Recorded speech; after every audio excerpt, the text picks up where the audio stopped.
In a small, humble village in the heart of Africa, lived a young girl named Amina. Born to a poor family, Amina's life was a daily struggle. Her father was a farmer who toiled from dawn to dusk in the fields, while her mother sold handmade crafts in the local market. Despite their hard work, they barely made enough to survive. Amina, though, had an indomitable spirit. From a young age, she helped her parents with the chores, but she also had a thirst for knowledge. She would often borrow old books from the village teacher and read them by the flickering light of a candle. Her favorite stories were of ancient queens and brave warriors, tales that transported her far beyond the confines of her village.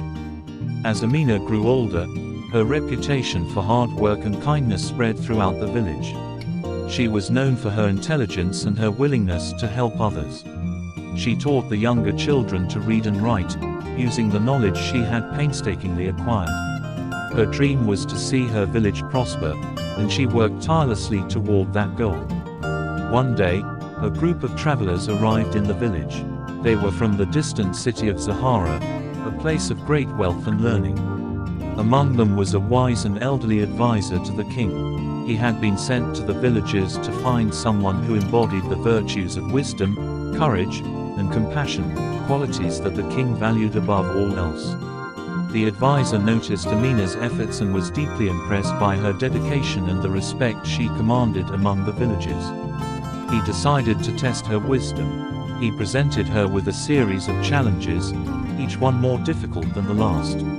Amina, with her quick mind and kind heart, solved them all with ease. She demonstrated not only intelligence but also an understanding of the deeper values of justice and empathy. Convinced that Amina was someone special, the advisor invited her to return with him to Zahara. Her parents, though sad to see her go, knew this was her chance to fulfill her dreams. They gave her their blessings, and with a mixture of excitement and trepidation, Amina set off for the city. In Zahara, Amina was introduced to the king. He was an old and wise ruler who had no children of his own. The king, after hearing of Amina's remarkable qualities and witnessing her grace and wisdom, decided to adopt her as his own daughter. He began to train her in the arts of governance, diplomacy, and leadership. Years passed, and Amina proved to be an extraordinary student.